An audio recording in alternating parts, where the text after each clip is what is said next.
ഇറാനെ വീഴ്ത്താൻ പോയ ട്രംപ് ഒടുവിൽ നാണം കെട്ട് പിന്മാറുന്നു. അമേരിക്കയിൽ ട്രംപിനെതിരെ ജനരോഷം. വൈറ്റ് ഹൗസിൽ ആഭ്യന്തര ഭിന്നത. 48 മണിക്കൂറിനുള്ളിൽ ട്രംപിന്റെ വൻ പ്രഖ്യാപനം വരുന്നു. ട്രംപിന് എല്ലാം മതിയായി. എങ്ങനെയെങ്കിലും ഇറാനിൽ നിന്ന് തലയൂരിയാൽ മതിയെന്ന നിലയിലായി. 48 മണിക്കൂറിനുള്ളിൽ സമാധാന കരാർ പ്രഖ്യാപിച്ച് തടി തപ്പാനുള്ള വഴിയാണ് ട്രംപ് തേടുന്നത്. വീരവാദങ്ങൾ മുഴക്കി നിന്ന ട്രംപ് അമേരിക്കയെ കൊണ്ടുവന്നെത്തിക്കുന്നത് ഏറ്റവും വലിയ നാണക്കേടിലേക്കാണ്. അമേരിക്കയിൽ ട്രംപിനെതിരെ വൻ ജനരോഷമാണ് ഉയരുന്നത്. ഇതിനു പുറമെ സ്വന്തം ഭരണകൂടത്തിൽ നിന്ന് തന്നെ ട്രംപിനെതിരെ എതിർപ്പുകൾ ശക്തമായിട്ടുണ്ട്.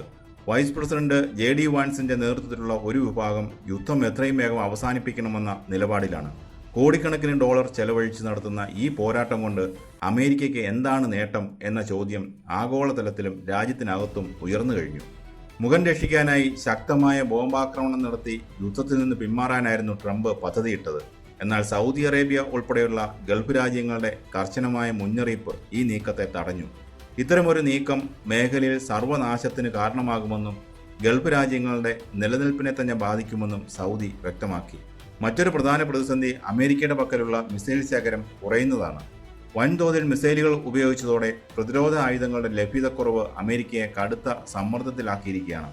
ഇസ്രായേൽ പ്രധാനമന്ത്രി നെതന്യാഹുവും ട്രംപിന്റെ ഏകപക്ഷീയമായ തീരുമാനങ്ങളിൽ കടുത്ത അസംതൃപ്തിയിലാണ്. ഗാസയിൽ ഹമാസ് ആയുധം വെച്ച് കീഴടങ്ങാൻ സമ്മതിച്ചു എന്ന ട്രംപിന്റെ പ്രഖ്യാപനം നെതന്യാഹുവിനെ ചൊടിപ്പിച്ചിട്ടുണ്ട്. ഹമാസിന്റെ പൂർണ്ണമായ ഉന്മൂലനമാണ് ഇസ്രായേൽ ലക്ഷ്യമിടുന്നത്. ഇറാന്റെ എണ്ണയിലും ഹോർമൂസ് കടലിടുക്കിലും ആധിപത്യം ലക്ഷ്യമിട്ട് യുദ്ധത്തിനിറങ്ങിയ ട്രംപിന് ഒടുവിൽ വെറും കൈയോടെ മടങ്ങേണ്ടി വരുന്ന അവസ്ഥയാണ്.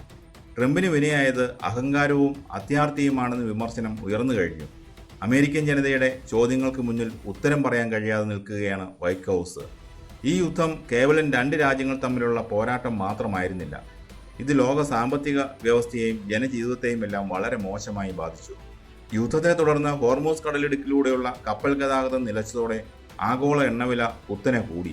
ഇന്ധനവില വർധനവ് അമേരിക്കയിലും യൂറോപ്പിലും പണപ്പെരുപ്പത്തിന് വഴിവെച്ചു. രാഷ്ട്രീയ സമവാക്യങ്ങളിലും മാറ്റങ്ങൾ പ്രകടമായി തുടങ്ങി. പരമ്പരാഗത പങ്കാളികളായ സൗദി അറേബ്യയും മറ്റ് ഗൾഫ് രാജ്യങ്ങളും അമേരിക്കയുടെ നീക്കങ്ങളെ പരസ്യമായി എതിർക്കുന്ന അവസ്ഥയുണ്ടായി. ഇസ്രായേലും അമേരിക്കയും തമ്മിലുള്ള നയതന്ത്ര ബന്ധത്തിൽ വിള്ളലുകൾ വീണു.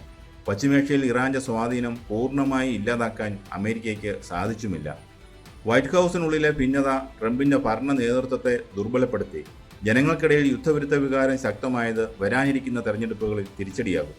അമേരിക്കൻ നികുതിദായകരുടെ കോടിക്കണക്കിന് ഡോളറാണ് ദിവസേന യുദ്ധത്തിനായി ചെലവഴിക്കുന്നത്. ഇത് അമേരിക്കയുടെ സമ്പദ് രംഗത്തെ മോശമായി ബാധിച്ചു തുടങ്ങി. സ്വയം വരുത്തിവെച്ച ഈ പ്രതിസന്ധിയിൽ നിന്ന് ട്രംപിന് എളുപ്പത്തിൽ പിന്മാറാൻ കഴിയാത്ത അവസ്ഥയാണുള്ളത്.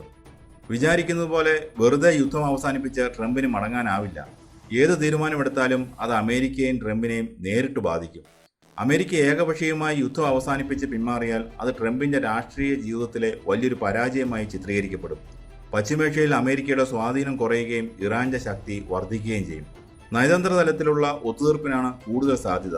സൗദിയുടെയും ഒമാന്റെയും മധ്യസ്ഥതയിൽ ചർച്ചകൾ നടക്കാനും ഉപരോധങ്ങളിൽ ഇളവ് നൽകി യുദ്ധം അവസാനിപ്പിക്കാനും സാധ്യതയുണ്ട്.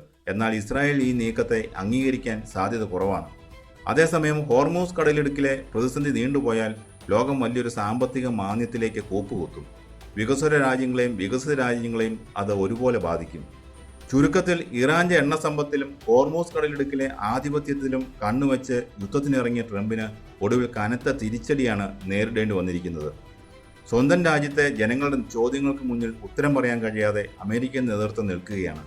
നയതന്ത്രപരമായ ദീർഘവീക്ഷണമില്ലായ്മയും അമിതമായ ആത്മവിശ്വാസവുമാണ് അമേരിക്കയെ ഈ ഒരു അവസ്ഥയിൽ എത്തിച്ചത്.